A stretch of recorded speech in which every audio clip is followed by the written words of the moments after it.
खबरें में खुश आमदेद। मैं हूँ सईद काजी। कुछ खबरें और फिर हम अपने मुअज़्ज़ज़ मेहमानों से उनके हवाले से बातचीत करेंगे।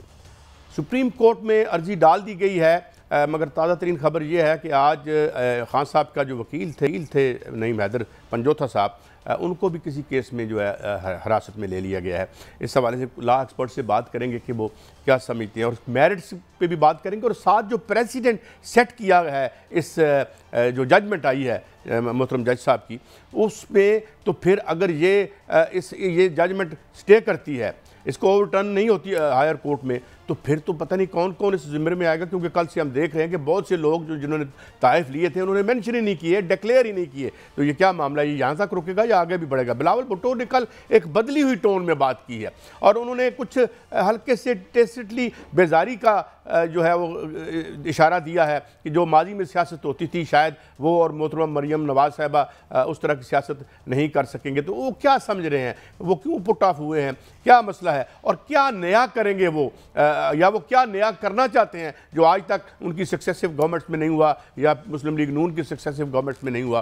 क्योंकि हालात तो जो हैं वो आपके सामने हैं, इस पर भी बात करेंगे।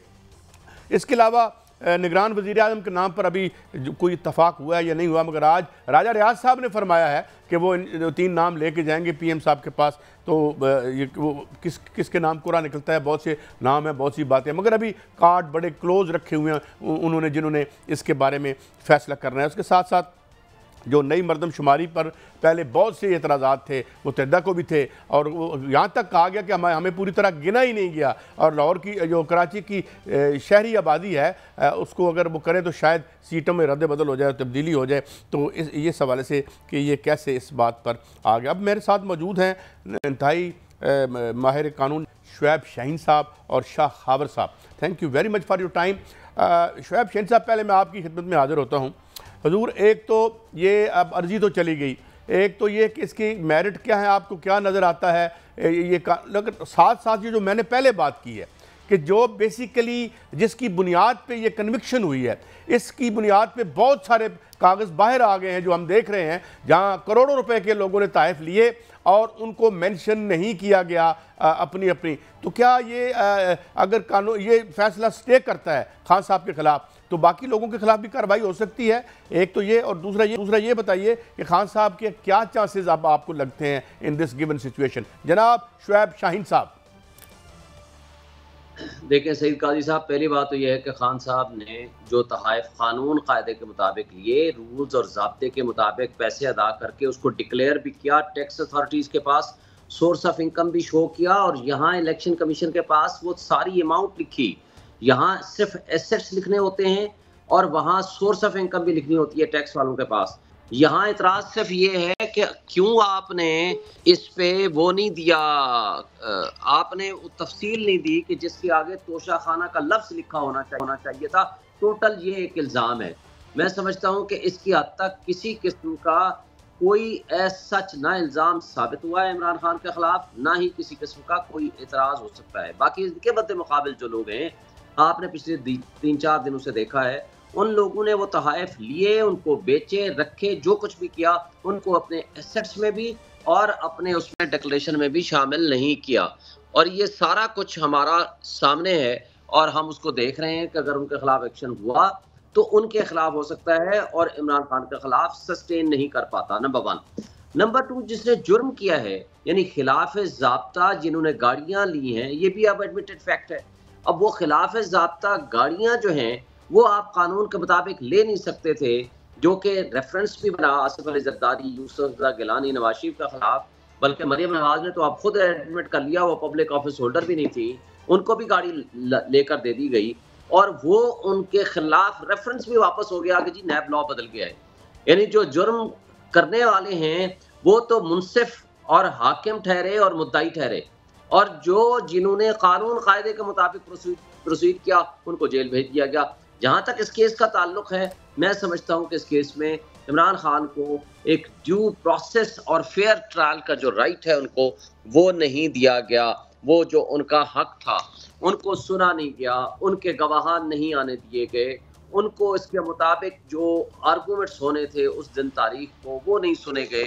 ये सारा कुछ हुआ, लेकिन इस सब कुछ के बावजूद मैं समझता हूँ कि इस केस में बड़ी ज्यादती की है कि एक मुतासिब जज के जरिए ये फैसला लिया गया या फैसला कराया गया।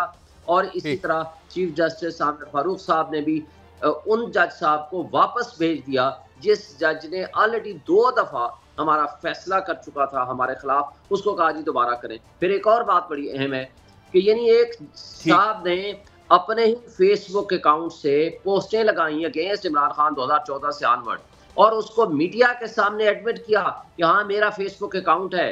हाँ जी, पोस्टें किसी और ने लगाई हैं, पोस्टों को वो एडमिट करता है, लेकिन उस जुर्म में नईम हैदर पंजोता जो इमरान खान के वकील हैं, वो इस वक्त स्पोक्स पर्सन है इमरान खान के, उसको उठा करके आपने FIA में बंद कर दिया। ये जो जुल्म हो रहा है, ये जो रियासती दहशतगर्दी हो रही है, या ये जो फाशिस्ट हुकूमत इस वक्त बैठी हुई है, इनके पास कोई जिसको कहते हैं कि क्या आइन कानून, क्या ह्यूमन राइट्स, क्या बुनियादी हुकूक किसी इंसान के हैं या नहीं है। यहाँ क्या किसी का वकील होना किसी केस में, या अपनी फेयर कमेंट देना किसी के ऊपर, या अपनी गुफ्तगू करना, क्या उसके ऊपर कदम लग चुकी है। तो ये जो कुछ हो रहा है, शुएब साहब आप मेरे साथ ही रहें, मैंने कुछ शॉर्ट सुनाने हैं आपको, और फिर मैं शाह खावर साहब की तरफ जाऊंगा कि उनका वर्जन क्या है इस कन्विक्शन के बारे में, और जो एक तस्वीर हमें शुएब भाई ने दिखाई, आप ज़रा सुनाइएगा जी ज़रा शाह साहब। अच्छा शाह खावर साहब, ये तो एक अपनी जगह अनफॉर्चुनेट चीज़ है कि ज़ाहिर है तमाम सियासतदान एक हवाले से कोलीग्स होते हैं, लेकिन जब इक़्तिदार में हो तो ये फिर बारियां लगी रहती हैं, इस तरह की अजीज़ों सबको देखनी पड़ती हैं। मगर एक तो मैं पहले आऊँगा, ये तो आपने सुना, लेकिन ये जो शुएब शाहीन साहब का वर्जन है, वो समझते हैं कि जजमेंट में कुछ ऐसी चीज़ें हैं कि जो इंसाफ हुआ है या नहीं हुआ, इस हवाले से उन्होंने सवालिया निशान की बात की है। आप तो एक केस की जो जजमेंट है इसकी हुस्न कुबा पे फरमा दीजिए, और ये भी कि क्या इसमें अब रिलीफ, अगर जजमेंट वीक है या कुछ ऐसी बात है तो रिलीफ आपको नज़र आ रहा है जनाब शाह खावर साहब? जी कैसर, मैं आपको ज़रा एक थोड़े से डिफरेंट एंगल से इस पर बात करूं। जी प्लीज़। देखिए, बात यह है कि जो भी केसेस पॉलिटिकली मोटिवेटेड होते हैं, चाहे वो नवाज शरीफ के अगेंस्ट हों, चाहे वो शहबाज शरीफ के अगेंस्ट हों, चाहे वो आसफ जरदारी के अगेंस्ट हों, चाहे वो इमरान खान के अगेंस्ट हों, उनका फेट ऐसा ही होता है। मैं आपको बताऊं, अभी जब आपने जो क्लिप्स मुझे सुनाए कि जिसमें PMLN के लीडर जो हैं वो बिल्कुल शुरू में ये कह रहे हैं कि उनको अंदर होना चाहिए और आज ये अंदर चले जाएंगे या ये सजा से नहीं बच सकेंगे, इस तरह की गूंज हमने, बैरिस्टर शहजाद अकबर भी प्रेस कॉन्फ्रेंसेस करते थे कि, और वो प्रेस कॉन्फ्रेंस करने के बाद अगले दिन गिरफ्तारियां हो जाती थी, फिर वो जमानतें भी नहीं होती थी, सारा कुछ होता था। ये तमाम पॉलिटिकली मोटिवेटेड केसेस हैं। मैं आपको एक बड़ी सिंपल सी एक इसकी क्लासिफिकेशन कर देता हूँ। वो गनी खान है, पश्तो के शायर, उनका एक शेर है जिसका एक मिसरा ये है कि अब हकीकत ये है कि यार जो है वो रकीब की नजर में आवारा हो गया है। तो पहले यार किसी, मतलब पहले एक और पोजीशन थी, अब कोई और पोजीशन है। देखें, ये हालात जब चेंज होते हैं, चीजें चेंज होती हैं, तो फिर चीजें जो है वो फिर बदलती भी रहती हैं। आप देखें कि ये जो तोशाखाना वाला केस है, करप्ट प्रैक्टिसेस का पाकिस्तान की हिस्ट्री का मेरा ख्याल पहला केस है कि जिसमें किसी को जो है वो एसेट्स में डिक्लेरेशन में किसी चीज की ओमिशन या डिक्लेयर न करने की पादाश में इलेक्शन कमीशन ऑफ पाकिस्तान ने पॉलिटिकल पार्टीज एक्ट 2017 के तहत जो एक ऑफेंस है जिसको करप्ट प्रैक्टिसेस कहते हैं, उसका एक रेफरेंस या इस्तगासा जो है वो सेशन कोर्ट में भेजा, और उसके बाद आपके सामने है जो भी चीज हुई, वो नॉर्मल सर्कमस्टांसेस में तो ऐसे केसेस नहीं होते। तो उसका नतीजा फिर ये हुआ कि उसकी मेरिट्स से छोड़ के उसमें जो प्रोसीजर्स थे या ड्यू प्रोसेस था, वो बिल्कुल वायलेट हुआ है। लेकिन अब देखना यह है कि अब ये जजमेंट जो है वो आ चुकी है। जब कोई जजमेंट आ जाती है तो फिर वो पब्लिक प्रॉपर्टी हो जाती है, उस पर फेयर कमेंट कर सकते हैं, मैं शाहीन साहब भी कर सकते हैं, आप भी कर सकते हैं। जी जी। लेकिन अब देखना ये है कि ये इसको अब जाना है इस्लामाबाद हाई कोर्ट में, जो कि अपेलेट कोर्ट है। अब उसमें तो मेरा जाती ख्याल ये है कि अपील जब ये फाइल हो गई है तो एडमिट हो जाएगी और इस पर रिकॉर्ड भी तलब कर लिया जाएगा। सबसे इम्पोर्टेंट बात इसमें ये है कि ऐसी जो अपील अगेंस्ट कन्विक्शन होती है तो उसमें शुएब साहब, मेरा ख्याल है इनको इल्म होगा कि इसमें सस्पेंशन ऑफ सेंटेंस और बेल की एप्लीकेशन भी जो है वो भी दे दी होगी। उस पर नोटिस होगा। और मेरा ख्याल है कि जब उसमें नोटिस होगा तो जो अभी तक नज़ायर है वो ये है कि जो 3 साल की सजा होती है वो लेसर पनिशमेंट के जुमरे में आती है, और उसमें अदालत अक्सर जो वो डिस्क्रेशन है जमानत पे छोड़ने की या सस्पेंड करने की, सेंटेंस जो है वो मेरा ख्याल है वो तो बड़ा वाजे है, वो हो जाएगा। लेकिन उस पर अब देखना ये है कि चूंकि अभी एक कंसिस्टेंट प्रैक्टिस रही है कि किसी की जमानत हुई, उसको किसी दूसरे मुकदमे में जो है गिरफ्तार कर लिया गया, तो वो मुझे नजर आ रहा है कि इसमें तो उनकी सस्पेंड हो जाएगी। मेरा ख्याल है कि इसमें तो कोई दूसरी राय हो नहीं सकती। लेकिन उसमें खर्चा ये है कि रिपीटेडली उनको और बहुत सारे मुकदमात में जो है वो उसकी गिरफ्तारी डाल दी जाएगी और एक प्रोसेस जो है ये शुरू हो जाएगा। तो ये प्रैक्टिस मैं कहता हूँ पहले भी थी, ये उस वक्त भी नापसंदीदा थी, अभी भी नापसंदीदा है। हमें कम अज कम जो है वो आइन और कानून के मुताबिक जो है वो लोगों को ट्रीटमेंट करने की जरूरत है। और अभी आपने जो अभी शोएब शाहीन साहब ने बात बताई, आपने भी बताई कि बहुत सारे और भी ऐसे लीडरान हैं कि जिन्होंने गोशवारों में इलेक्टोरल कमीशन में ये एसेट्स शो नहीं किए, जो कि इन्होंने तो शाखाने से लिए हुए। हाँ, बिल्कुल ये बात है कि अगर ये आज प्रेसिडेंट सेट हो गई है तो ये प्रेसिडेंट सबके लिए होनी चाहिए। जिसने इस जुर्म का इर्तिकाब किया है they must be brought before the law, क्योंकि आर्टिकल 4 आईन पाकिस्तान जो कहता है कि तमाम शहरियों के साथ बिला किसी तफरीक के उनके साथ इक्वल ट्रीटमेंट ऑफ लॉ किया जाएगा। तो ये सारी सूरत हाल है जो आपके सामने। जी अच्छा, मैं अभी शाहीन भाई मैं एक और भी आपको शॉर्ट सुनवाता हूँ और फिर आपसे एक और एंगल से सवाल करता हूँ। जी अच्छा, ये तो ऑन एयर चला गया था। अच्छा, मैं शाहीन साहब आपने ये सुना और शाह खावर साहब ने भी बड़ी मुनासिब अंदाज में ये जो एक पॉलिटिकली मोटिवेटेड केस चाहे माजी में हुए हैं चाहे अब हुए हैं, उनका निशाना जो है वो सियासती और सियासतदान ही बनते हैं। मगर एक कल जो हमें उन्होंने बताया नईम हैदर साहब ने कि जो पटिशन डाली गई है हाई कोर्ट में, इस्लामाबाद हाई कोर्ट में, तो उसमें चीफ जस्टिस साहब पर एक दफ़ा फिर हाई कोर्ट के चीफ जस्टिस साहब पर अदम एतमाद का इजहार किया है खान साहब ने। तो आप समझते हैं कि वो जो केस है कोई किसी और को सुनना चाहिए या ज़ाहिर डिस्क्रेशन तो चीफ साहब की है जो इस्लामाबाद हाई कोर्ट के चीफ हैं। जी शोएब शाहीन साहब। देखिए, मेरा ख्याल है कि चीफ जस्टिस साहब को अज खुद इस केस से अलग हो जाना चाहिए। ये अदलिया की तौक़ीर और इज़्ज़त का सवाल है। चीफ जस्टिस साहब के ऊपर बेशुमार मरतबा एतराज़ात किए हैं इमरान खान साहब ने, और स्पेशली पिछली दफ़ा भी लिख के दिया, रिक्यूज़ल एप्लीकेशन दी जिसको उन्होंने डिस्कस कर दिया।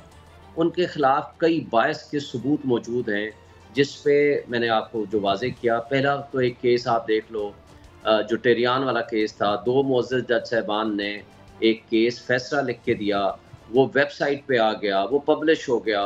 उसके बाद उन्होंने एक प्रेस रिलीज़ के ज़रिए उसको ना सिर्फ वापस करा लिया बल्कि उनको कहा जी कीप इट पेंडिंग, जो कि वो नहीं कर सकते। It is a kind of misconduct, with respect मैं कहूँगा, ये उनको नहीं करना चाहिए था। ये एक चीज़ है।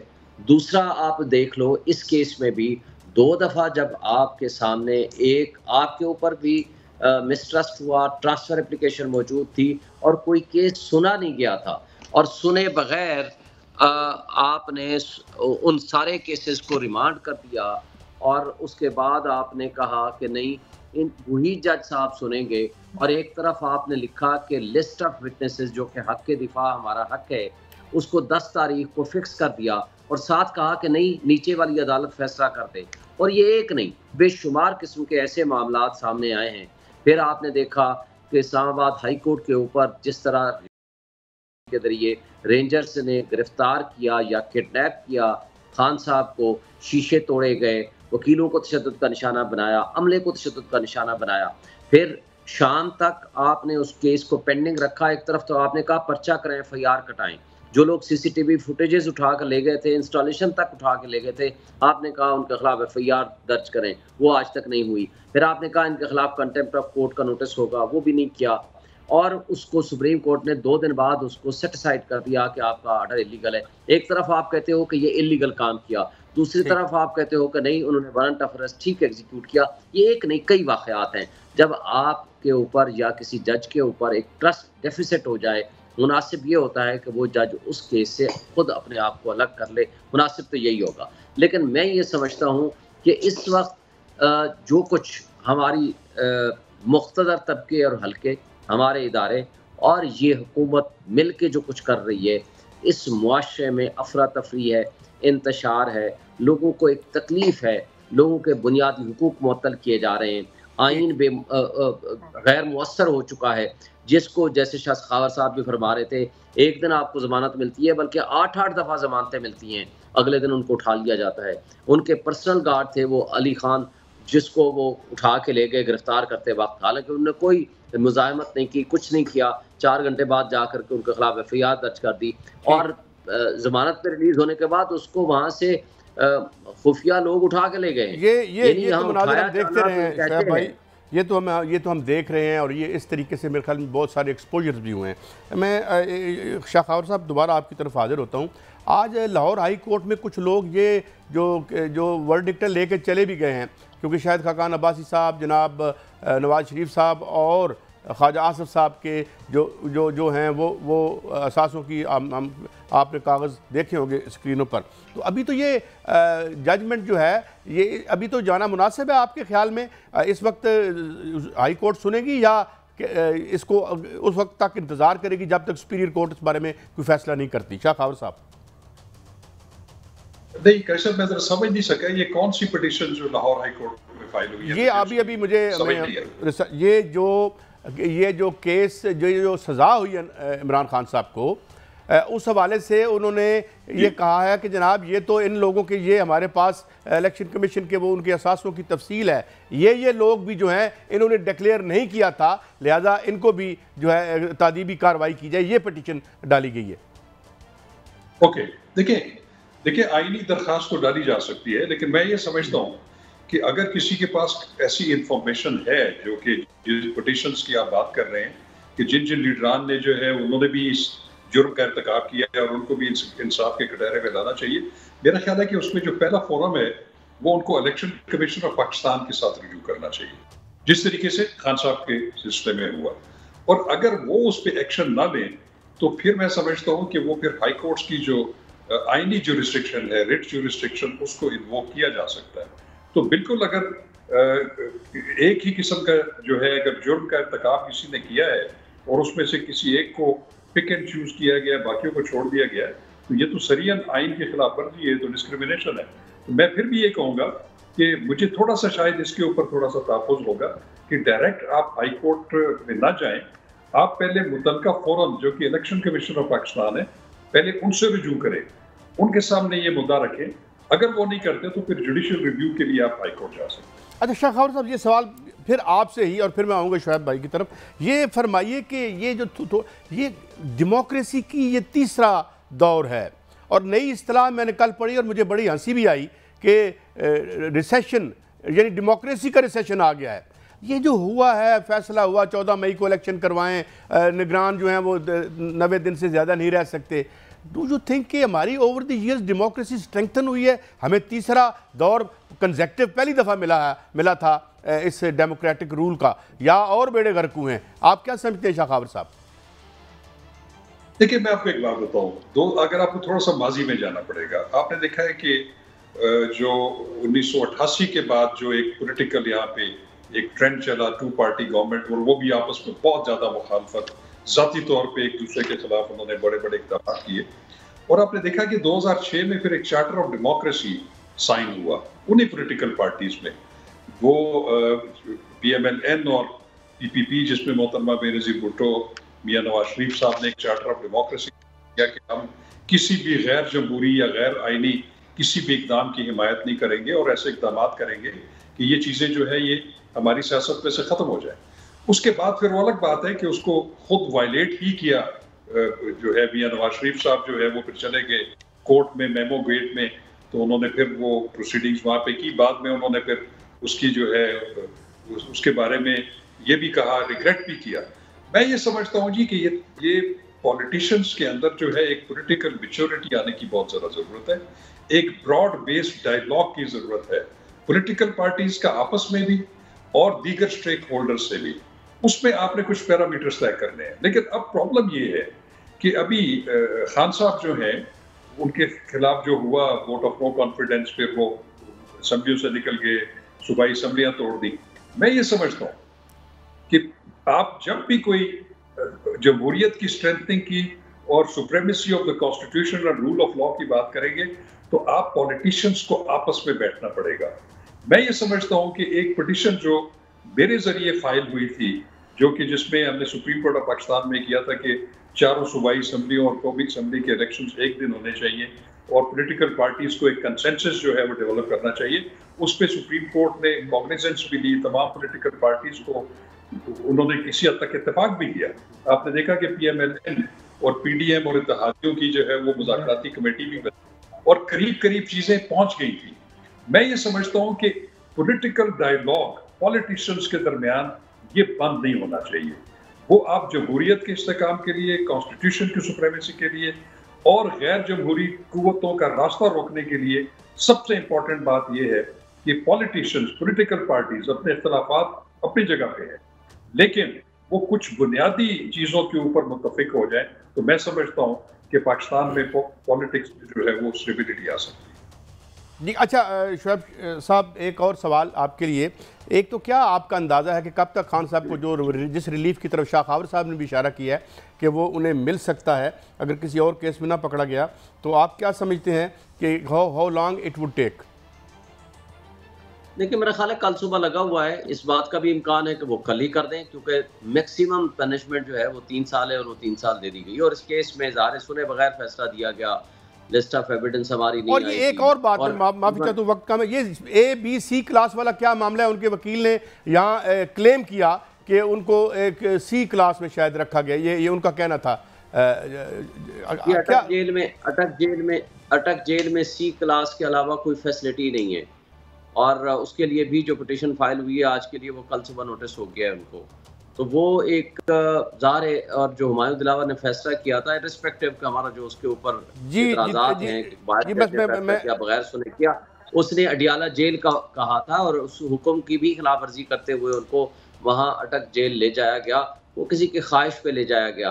असल बात यह है कि उनको हर हाल में अटक लेके जाना मकसूद था और वहाँ उनको अजियत और जिस्मानी और ज़हनी अजियत देना मकसद था और उसके अलावा कुछ भी नहीं है। लेकिन इसके बाद सब कुछ के बावजूद खान साहब के हौसले बुलंद हैं और वो फौलाद और चट्टान की तरह खड़े हैं, पब्लिक उनके साथ खड़ी हुई है। इस तरह से इन चीज़ों से कोई one last thing Shah Khawar साहब, ये आपने सुना, कौन सी क्लास डिजर्व करता है एक्स प्राइम मिनिस्टर?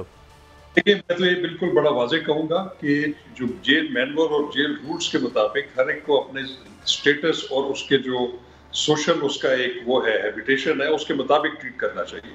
मैं तो बरमला ये कहूँगा कि जिस तरह पहले भी लोगों को एक क्लास दी गई है, इमरान खान साहब चूंकि साबिक वजीर आजम हैं वो बिल्कुल इंटाइटल्ड हैं एक क्लास उनको देने के, और उसके सिलसिले में जो प्रोसीजर है मैं समझता हूँ कि प्रॉपर प्रोसीजर अडॉप्ट करना चाहिए होम डिपार्टमेंट को लिख के, और मेरा ख्याल है कि इसमें वो ज्यादा देर नहीं लगाएंगे क्योंकि वो उनकी इंटाइटलमेंट है। शाह खावर साहब थैंक यू वेरी मच। जनाब शुएब शाहीन साहब में एनलाइटन किया। नाजरीन ये मामला था खान साहब के केस का और उनके मुमकिन मुस्तकबिल का, मगर अब जब हम वापस हाजिर होंगे तो जो बिलावल भुट्टो साहब ने कल बात की और थोड़ी सी इस पर भी बात करेंगे कि ये जो सियासत होती रही है मिसाक जमहूरियत और ये और वो, इस पर लोग शायद नालाम बहुत रहे हैं। अब ये क्या ऐसा बदल देंगे, ऐसा क्या बदलाव आएगा, कैसे किस तरह जो कैरेक्टर हमारी बना हुआ है हमारा पॉलिटिकल या पॉलिटिकल पार्टीज़ का, उसमें क्या बिलावल भुट्टो साहब रेवोल्यूशनरी चेंजेस करेंगे और उनका कहने का मकसद क्या था। और फिर निगरान वज़ीर-ए-आज़म का मामला भी है, इस पर ये भी एक ब्रेक है,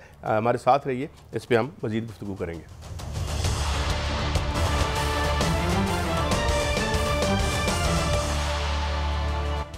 वेलकम बैक। नाज़रीन एक बड़ी अहम शख्सियत डेमोक्रेसी के हवाले से दानश्वर भी हैं और एक इदारा, एक वॉच डॉग जो देखता है डेमोक्रेसी को, जनाब अहमद बिलाल महबूब साहब हमारे साथ हैं। उनसे आज हम ज़रा खुल के नजरी तौर पर भी सवाल करेंगे। बहुत शुक्रिया अहमद बिलाल महबूब साहब। हजूर पहले तो मैं इस बात पे आता हूँ कि अब ये थर्ड दौर था इस डेमोक्रेसी का। अब मैं वेस्ट में कल परसों आर्टिकल पढ़ रहा था तो नई नई इस्तिलाहें मैंने सुनी और एक फ्रेज़ थी, सुनिएगा आप भी बड़े महजूज होंगे, कि रिसेशन इन डेमोक्रेसी।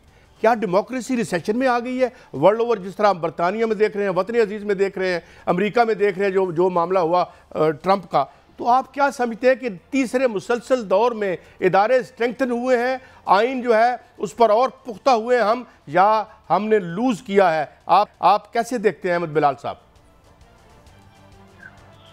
बहुत शुक्रिया जनाब। मेरे ख्याल में तो हमारी जमहूरियत के अंदर कोई बेहतरी तो नहीं आई।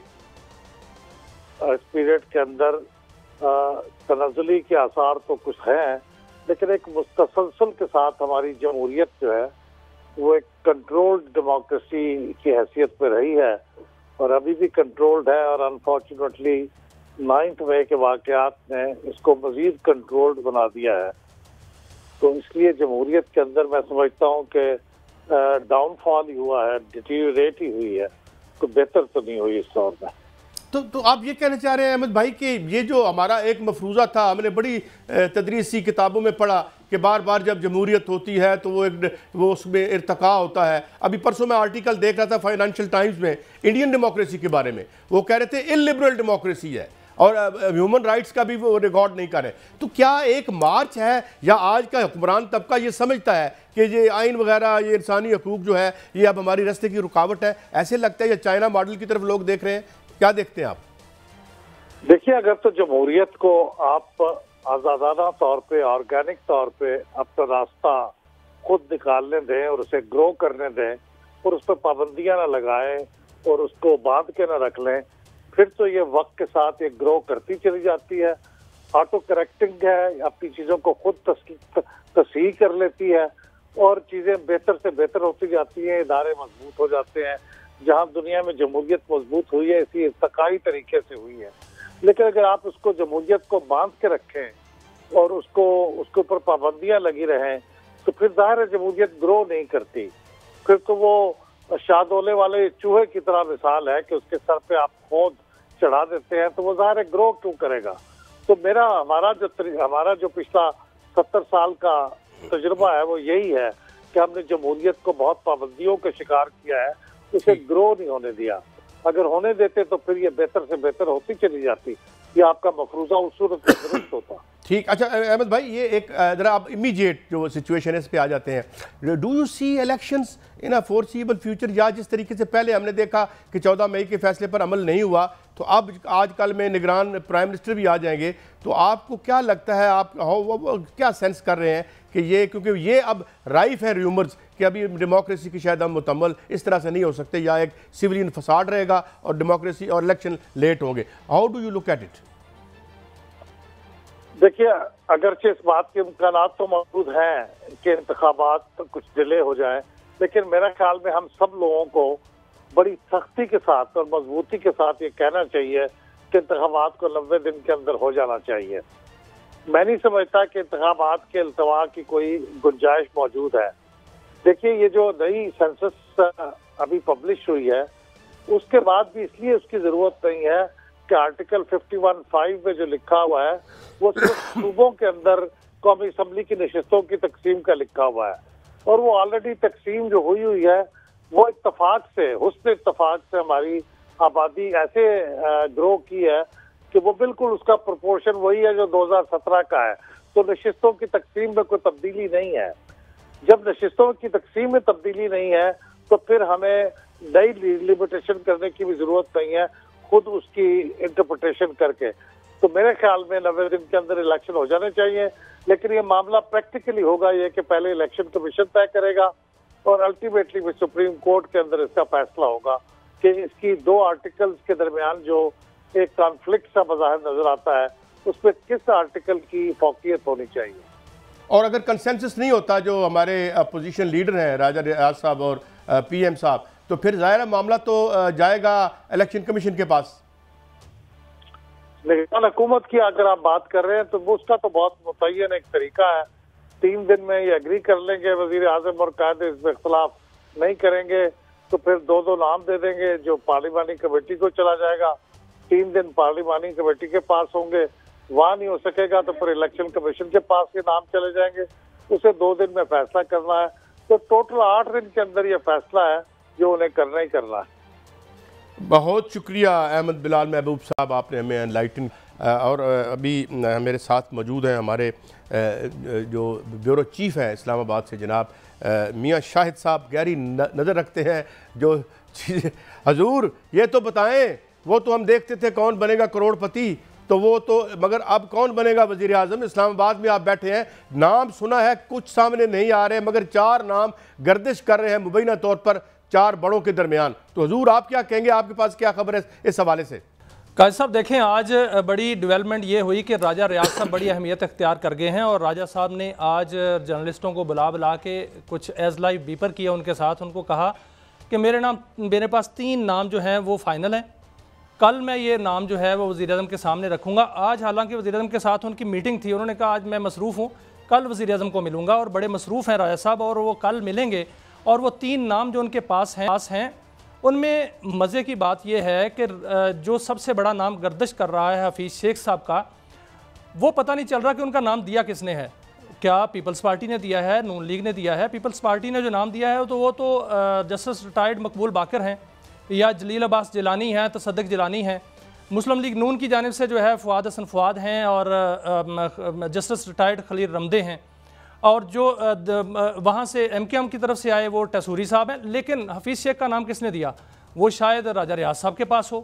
तो कल ये नाम जो है वो सामने आने का इम्कान है, लेकिन नाम जो है वो इस तरह चल रहे हैं कि बल्कि काबीना के नाम भी कुछ चलने शुरू हो गए हैं, और ये भी कहा जा रहा है कि फ़लाँ काबीना का मेंबर होगा, फ़लाँ होगा। हमने पूछा उनसे, मैंने कईयों से बात की जिनका नाम चल रहा है, तो अभी माने तो नहीं है। जिस तरह सलीम साफ़ी साहब का नाम चल रहा है कि वो भी वज़ीर होंगे, तो इस तरह जर्नलिस्ट जो हैं वो भी अभी निगरान सेटअप में जो है पहले भी हैं, अभी भी आने के लिए तैयार हैं। तो मियाँ मोहम्मद सुमरो साहब जो हैं उनका भी नाम चल रहा है। ये भी कहा जा रहा है कि सिंध से होगा, जो निगरान वज़ीर आज़म है वो सिंध से होगा। तो ऐन मुमकिन है कि वो सिंध से हो या बलूचिस्तान से हो। काजी अशरफ जो हैं, जहांगीर अशरफ, आपने उनका नाम काजी साहब मुशर्रफ दौर में सुना होगा, वो स्पेशल इनवाय थे उसमें अक़वाम मुत्तहिदा में, उनका नाम भी चल रहा है। तो हो सकता है कि जो सूबे दूसरे सूबे हैं, जिसमें सूबा बलूचिस्तान है और सूबा सिंध है, उनमें से किसी का कुरा निकले। तो हफीज़ शेख साहब जो हैं वो भी आके कराची बैठ गए हैं, कराची में वो मुलाकातें भी कर रहे हैं, और जो वहाँ पर तजारती बरादरी है और दीगर जो लोग हैं वहाँ सरमायाकार और सियासी लोग, उनसे मुलाकातें भी कर रहे हैं। शायद उनको भी कोई कन्फर्मेशन है कि उनका नाम भी जो है वो फाइनल लिस्ट में है। लेकिन अभी जितने भी नाम आ रहे हैं वो गर्दिश ही कर रहे हैं, उनमें से कोई कन्फर्म नाम जो है अभी तक सामने नहीं आया, और ये कहा जा रहा है कल आएगा। आज वज़ीर आज़म ने तकरीर की है अभी कुछ देर पहले, उन्होंने कहा है कि मैं समरी कल भिजवाऊँगा और ये असम्बली तहलील हो जाएगी। लेकिन जो चीज़ें, जो खबरें गर्दिश कर रही हैं वो ये कर रही हैं कि शायद जो मियाँ शहबाज शरीफ हैं वो 14 अगस्त तक रहें। वो इसलिए कि 14 अगस्त की जो तकरीब होगी उसमें जो पुराने वज़ीर-ए-आज़म यानी कि अभी जो वज़ीर-ए-आज़म हैं शहबाज शरीफ, उनको ही जो है वो सलामी वगैरह जो होती है या परचम कशाई होती है वो करनी पड़ेगी, और उसके बाद नए निगरान वज़ीर-ए-आज़म जो हैं वो अपना हल्फ उठाएँगे। और इस तरह के अरेंजमेंट नज़र भी आ रहे हैं। जो अभी अहमद बलाल, महबूब बलाल जो हैं वो बात कर रहे थे, उससे भी यही लग रहा है कि शायद राजा रियाज साहब और वज़ीर-ए-आज़म के दरमियान जो डिस्कशन हो, 3 दिन तो टाइम होता है, वो 3 दिन ले या उसको इलेक्शन कमीशन में जाना पड़े मामले को। लेकिन जो नाम फाइनल है वो मियाँ नवाज शरीफ की तरफ से आया है नून लीग के पास। अभी जो मौलाना फजलुर रहमान भी वज़ीर-ए-आज़म को मिलेंगे और वो भी अपनी जो है राय देंगे, लेकिन नाम वही फाइनल होगा जो लग रहा है कि मियाँ नवाज शरीफ जिसको फाइनल कर चुके हैं। अच्छा, और वो नाम होगा, और वो नाम क्या है वो कल सामने आएगा। कैसा एक ब्रेक पे नाज़रीन हम जा रहे हैं, और ब्रेक के बाद बातें भी करेंगे, और ये भी बात करेंगे कि जो एक ये र्यूमर मिल चलती है हमारे यहाँ, तो जो कॉन्स्पिरेसी थेरीज हैं वो चलती रहती हैं कि ये इलेक्शन करवाने आए हैं या मैशत की निगरानी करेंगे अगले चंद सालों या चंद माह के लिए। ये इस पर भी बात हम करेंगे एक ब्रेक के बाद। और साथ आखिर में हम बात करेंगे अद्वियात मिसिंग हैं, लोग बड़े तंग हैं, जाली दवाइयों का भी जो है वो शोर है। फिर कुछ हादसात हुए इस वीक, पिछले वीक में ये ट्रेन का जो हादसा हुआ हमारी नाअहली और नालायकी की वजह से, क्योंकि वो जो वहाँ पे पुर्जे ठीक नहीं लगे हुए थे। ब्रेक के बाद हाजिर होते हैं और इन अहम मौज़ूआत पे मज़ीद बात करते हैं।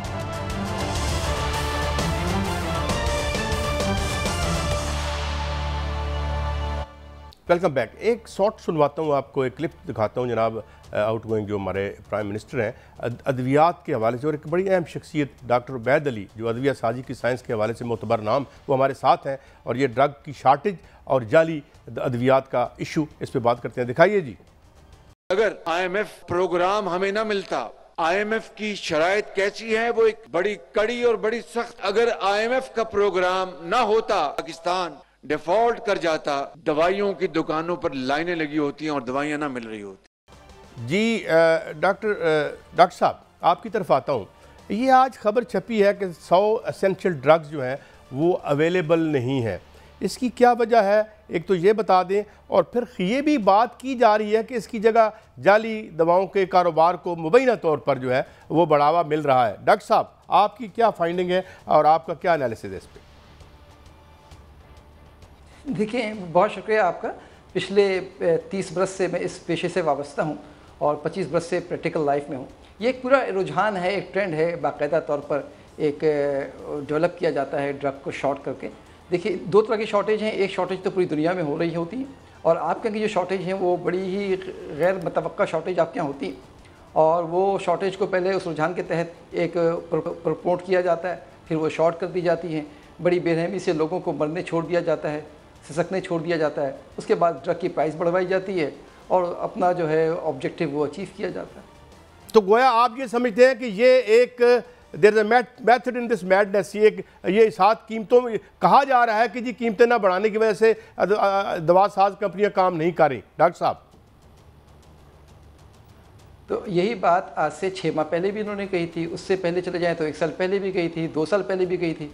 तो उसके बाद वो दवा कैसे बनने लगी? अगर कीमतों का फ़र्क वाकई उनको बनाने की इजाज़त नहीं देता था तो फिर बनने कैसे लगी? अचानक ये शॉर्ट क्यों जाती हैं? अच्छा, वो दवाएं शॉर्ट हों जो दुनिया भर में शॉर्ट होती हैं तो समझ में आती है ये बात। अब ये अगर फ़र्ज़ कर लीजिए, एक और बात में मिसाल देता हूँ, अगर ये दवा शॉर्ट हो रही है एक मखसूस केमिकल, तो यही केमिकल पड़ोस में क्यों नहीं शॉर्ट हो रहा? फिर आपके पास दूसरी जो अद्वियात बना रहे हैं वो क्यों नहीं शॉर्ट हो रहा? हम चंद मरीज़ों को अल्लाह पे छोड़ देते हैं। देखें, अभी 30 लोग मरे रेल से, पूरे मुल्क में इसका कहराम लोगों ने फील किया। अब कितने लोग सिसकेंगे, कितने लोग तड़पेंगे, कितने लोगों की सांसें रुकेंगी, कितने लोगों का इन्फेक्शन फैलेगा, कितनों को सेप्टिक शॉक होगा, कितने कार्डियक अरेस्ट में जाएंगे, कितने का न्यूरॉनल डैमेज होगा, कितने को सीजर पड़ेंगे। ये सब बेरहमी के तौर पर हम देख रहे हैं। मैं मियां शाहिद साहब आपको भी इसमें लेता हूं क्योंकि आपकी गहरी निगाह है। डॉक्टर साहब ने बड़ी अहम पॉइंट आउट किया है, ये बिजली का और हमारी ड्रग रेगुलेटरी अथॉरिटी के हवाले से जाली डिग्रियां ना जाने क्या क्या हमने किया, ये आप इसे कैसे देखते हैं मियां शाहिद साहब? जी, मुझसे पूछिए। देखिए काजी साहब, आज मियां शाहिद साहब आता हूं दोबारा आपसे, हैं जो अभी आपने क्लिप सुनाया कि वो कह रहे थे कि पाकिस्तान जो जी जारी रखें। काजी साहब, मैं आपसे बात कर रहा हूँ, मेरी आवाज़ आ रही है? आ रही है, प्लीज़ बात मुकम्मल करें। काजी साहब, मैं आपको बता रहा था जी काजी साहब, वज़ीर आज़म ने आज जो बात की है और आपने क्लिप भी सुनाया है कि पाकिस्तान डिफ़ॉल्ट होने से बच गया, वो तो ठीक है, बड़ा एहसान अजीम है इस हुकूमत का, लेकिन आपको पता है कि पूरा मुल्क और पूरी जो आवाम है पाकिस्तान की वो डिफ़ॉल्ट हो चुकी है। इस वक्त जो बिजली की कीमत आज जो शेड्यूल आया, जो IMF को आज दिया है, वो जो सर्कुलर डेट है 2700 अरब रुपए का, वो अवाम ने अदा करना है। ये हुकूमत ने फैसला कर लिया, हुकूमत ने कह दिया है कि सर्कुलर डेट वो है जो इदारों ने पैसे नहीं दिए, जो माफियाज ने पैसे नहीं दिए। जो देखें, मैं और आप बिल देते हैं, पूरा मुल्क बिल देता है, जो बिल नहीं देता उसका मीटर काट लिया जाता है। उसने बिल दिया है, लेकिन जो कंपनियां हैं उन्होंने बिल नहीं दिया, और जो तेल कंपनियां उन्होंने बिल नहीं दिया। रुपया जो है वो मैंने आपसे पेमेंट के पैसे हैं। आपसे मैंने पूरा सेगमेंट करना है स्पेस, ये मौजूद ऐसे आपको नहीं जाने दूंगा। मुझे ये बताइए, अभी डॉक्टर साहब ने जो कहा इस्लामाबाद और आपके रीजन में दवाइयों की हवाले से क्या खबर है आपके पास मियां साहब? देखिए, यहाँ इस्लामाबाद में जो दवाइयों की बात अभी जब कर रहे थे कि यहाँ पर दवाइयाँ जो हैं वो ज़रूरी और जान बचाने वाली दवाइयाँ जो हैं वो नापैद हैं, इसमें कोई शक नहीं, और उसके जगह पे जो जाली दवाइयाँ हैं वो मौजूद हैं, वो मार्केट से मिल रही हैं। और जाली दवाइयाँ क्या करती हैं कि जो मरीज़ जाली दवाई खाता है वो मज़ीद जो है बीमार हो जाता है। और डॉक्टर्स जो हैं ख़ास तौर पर ये देखना पड़ेगा कि जो मुआलिज हैं वो दवाई लिखते हैं और दवाई मखसूस दुकान से मिलती है। दवाई जो है वो आम मार्केट से नहीं मिलती, वो मिलती है कि वो जिस वो स्टोर का नाम लिखते हैं उस स्टोर से दवाई मिलती है, वहां पर जाके दवाई लेनी पड़ती है और वो बहुत महंगी होती है, वो काबिल बर्दाश्त होती है। मैं एक मिनट यहाँ रोकूंगा आपको नहीं जा सकती मियां साहब, जो दवाई खरीदी जा सकती है वो जाली है। मैं रोकूंगा। डॉक्टर साहब, आप चीफ ड्रग इंस्पेक्टर रहे हैं, आपने बहुत सी दवाइयों पर पाबंदी लगाई थी, वो सारा केस मैंने किया था, जो नोवार्टिस की एक दवा जो रिकॉल की गई थी मगर बाद में मार्केट हो गई। ये जाली दवाइयों का क्या इशू है, कहाँ बनती हैं, किसने चेक करना है? डॉक्टर साहब देखिए, एक तो जाली दवाइयों का इशू है कि आपके जो जोग्राफिया हैं उसमें कोई कंट्रोल मौजूद नहीं है।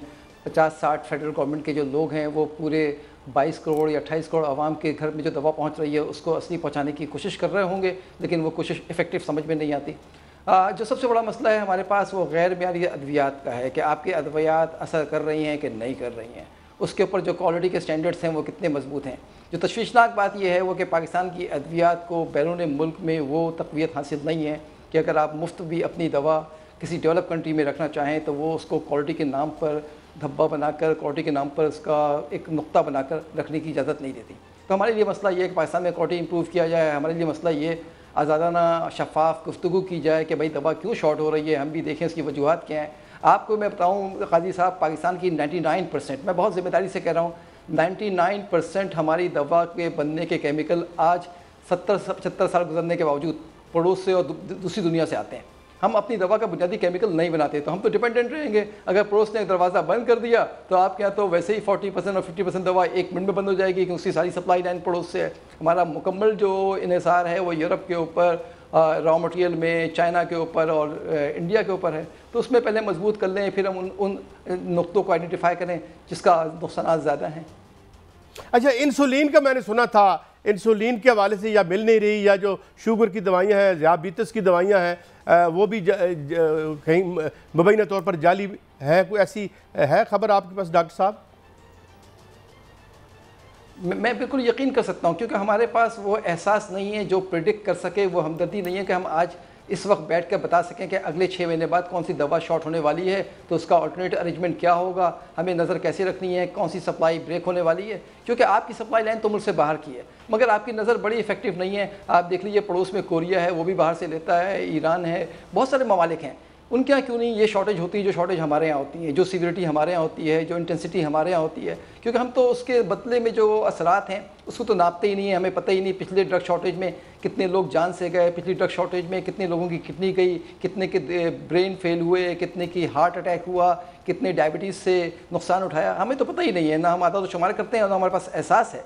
ये जो हमारा एहसास है ना, वही कल की हकीकत है, वही आज की हकीकत है। इसमें तो हम ज़ीरो पे खड़े हैं। मेहरबान होंगे, हमदर्द नहीं है हम। डॉक्टर साहब आपका बहुत शुक्रिया। और मियां शाहिद साहब, हमने पूरा सेगमेंट करना है आपके साथ ये बिजली के इशू पे। आज प्रोग्राम का वक्त खत्म हुआ, मगर हम आपको कल या परसों ज़िम्मेदारी। अब आपका बहुत बहुत शुक्रिया, मैं एनलाइटन किया। नाज़रीन, हमने कुछ ये सुलगते हुए मसाइल हैं जो सुलग ही रहे हैं हमेशा 70 साल से, हम उनको पॉइंट आउट करते रहेंगे इस दुआ के साथ कि इनका कोई हल भी हमें मिले। और कम अज़ कम दवाइयों के धंधे में ये जो खामोश कत्लेआम हम जाली दवाइयों के ज़रिए करते हैं, खुदारा इस पर तो हम अपने ज़मीर की आवाज़ सुने और ये काम तो ना करें कि लोगों को दवा के नाम पर मौत ना बांटी जाए। जिस तरह डॉक्टर साहब बता रहे हैं कि इस तरह के इशू उनकी नज़र में रहे जब वो चीफ ड्रग इंस्पेक्टर थे। ये था आज का शो, कल फिर आपसे मिलेंगे। इजाज़त, अल्लाह हाफ़िज़।